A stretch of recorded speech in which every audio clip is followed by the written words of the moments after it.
Alright, quick update. A lot of work done, not much to show for a lot of the time. Change of number plates. Managed to score these. These will stay on the vehicle. I'm going for full registration. Don't mind the dog, he thinks I'm talking to someone, so he's jealous. I've changed the indicators on the front. These are actually full LEDs, and they've got the E code that I require, or SAE. Otherwise the engineer won't pass it. Same with the headlights. These are also off a Land Rover, like these were used also in the Land Rover Defenders. So I've got a full set of those for front and rear. A lot of other things is, like, I needed a special CAN bus module just to run the LEDs, because the computer system does not like LEDs because there's not enough resistance, so it gets upset, and it was really doing some very weird behaviour, like even the Parkers were flickering like crazy. Even to run this, I've just run a resistor to build some resistance there. There's a lot of other things that have been done, plugs change over to waterproof ones that I use.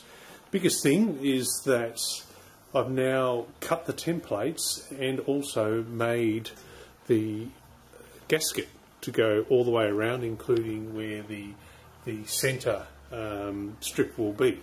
So there's a cover that goes over the top of that centre strip, but basically it will look similar to what it is now. Had a lot of trouble with the gasket. First lot I bought out of America using a part number of a well-known factory, a maker, and what they sent me was obviously out of China. You would just bend it and it would literally break. So these are a little bit of a weird setup. So these ones are the Supersoft Seal out of America, from the company itself, and these are very soft. So the glass actually sits behind the flange.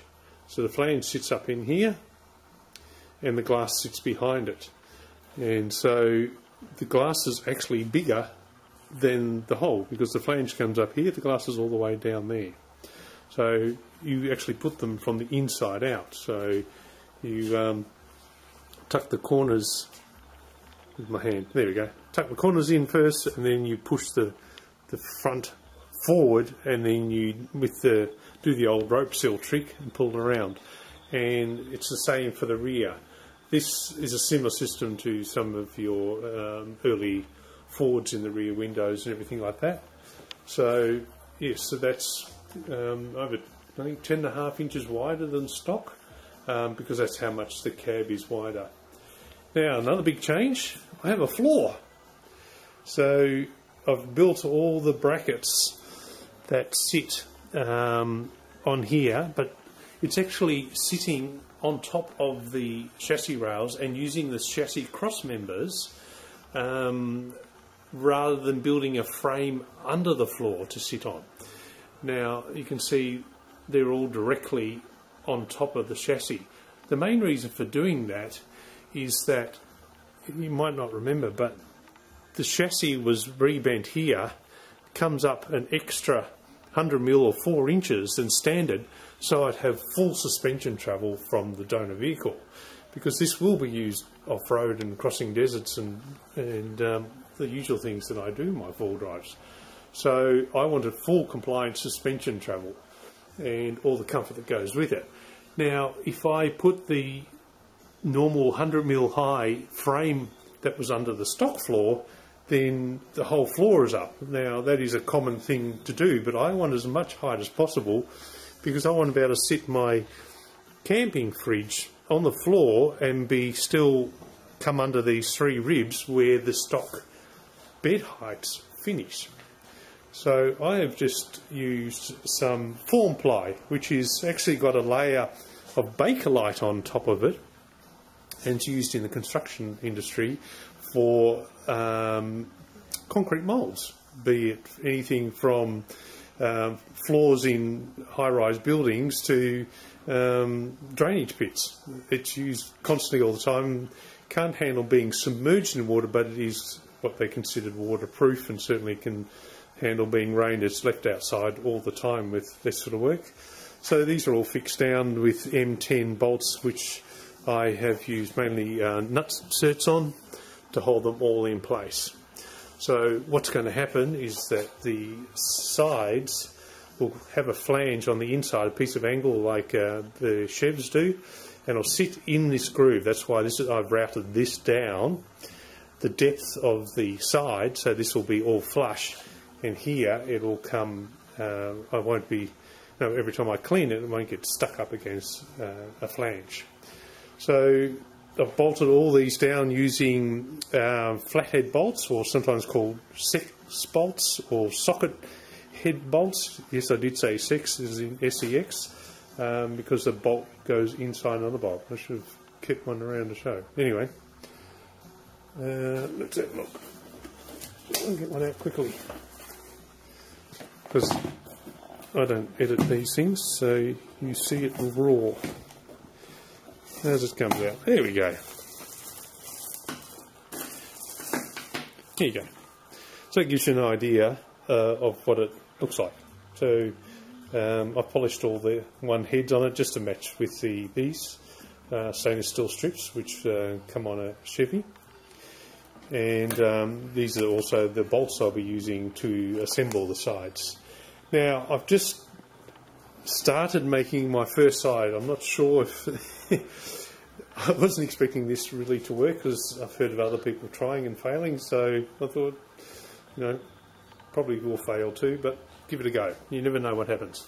So this is the idea. So the same as the Dodge and mid 50 Chevs, so from 55 to 59, they ran a flat top. I want to do that because I want as much height up here from the floor so I can fit my fridge in, and I'm going to put a hard top on it so it can seal on top of this. So I've hand rolled this, the whole thing. So this, even all the folds that I put in first, I used some angle line instead of this pipe here, bolted that down with the flange, and then bent the flange over the top. Actually used a flipper on it and then forced it down by, rather than hitting directly, because the first fold I did wasn't as successful as I liked, and it also moved. So I actually start the fold first by pushing it through here, so you get a nice crease all the way along to start your fold.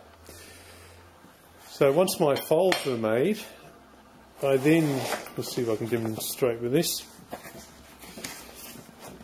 I used, going through the various crowned anvils, finishing off with this one, and I use a soft upper. Now the difference between using a soft upper and normally a steel upper is that this will just create a bend rather than a compound bend. You can get just a round bend that is not compound with a hard top, but it's much harder because you have to support it perfectly and not let it droop whatsoever. So this will just allow a bend to go through. And so basically I calculated out where the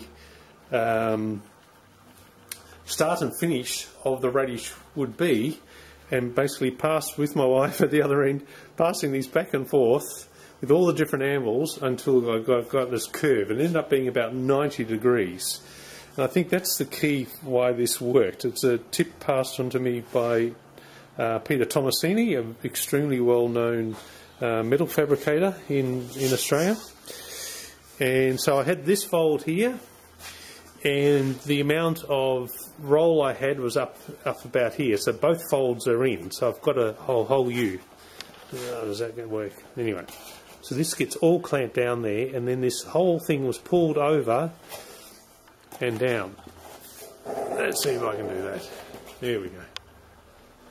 So it gives you a bit of an idea of how I pulled it over. So I physically had the legs of this tucked up underneath the house so it wouldn't tip over, and basically climbed up on the top rail because it was sitting up in the air, and then pulled it over and standing on the bottom flange while I was doing it, and basically giving the sheet metal or lumber roll. That's what it felt like. so people who have had chiropractics done will know what I mean. So this literally gets bent over the top of that pipe. Now this pipe, I've actually filled with to make it more solid. I had no idea if this was going to work, so I didn't want to invest any money in it. So the only thing I actually bought was the piece of channel for $50, and everything else was just scrap that I had lying around. So this has been completely filled to make it more solid, so I can actually hit against it if necessary. So you can see I've still got a little bit further to go, and you do get some marks in here which I hope to work some of it out, but it won't be perfect. But I couldn't find any industry here that would make it for me. So, and honestly I'd rather make it myself, and it has come up straight, so I think it's still a better system than welding a piece of pipe on the end. So we'll see how it all turns out and if I can use it or not. But they will be the sides that will come up on here, so they'll actually come down past here, and you'll see that bottom return flange, and then it gets a skirt which will end up level with the bottom of the cab there. So, and then it'll come up to this level here, and that corner will come around, and I'll either spot weld it back onto itself, or I'll cut that flange off and just have the 90-degree roll. Now the way I want to finish the corners, this is the tailgate end, so the tailgate will also have this same roll on it, and then I'm going to weld in some mandrel pipe, the same diameter, to fit. So this top triangle here will be also welded in flush, so this will be the only on-pipe welding I'll be doing, is just this last little bit, and I think that will look better than looking at just a flat cap in the end of there. So that's my hope. We'll see what happens. But you know, this is way cheaper. To buy a Chev side in a similar shape to this in Australia, I'm looking at $1,000 a side, and I still haven't got my tailgate then. So you know, I thought I'm going to do my best to save as much money as possible, and for basically less than $100 a side instead of $1,000 seems like a bargain to me, and I'd rather do the skill and learn it and figure it out. So fingers crossed, wish me luck that it all works out.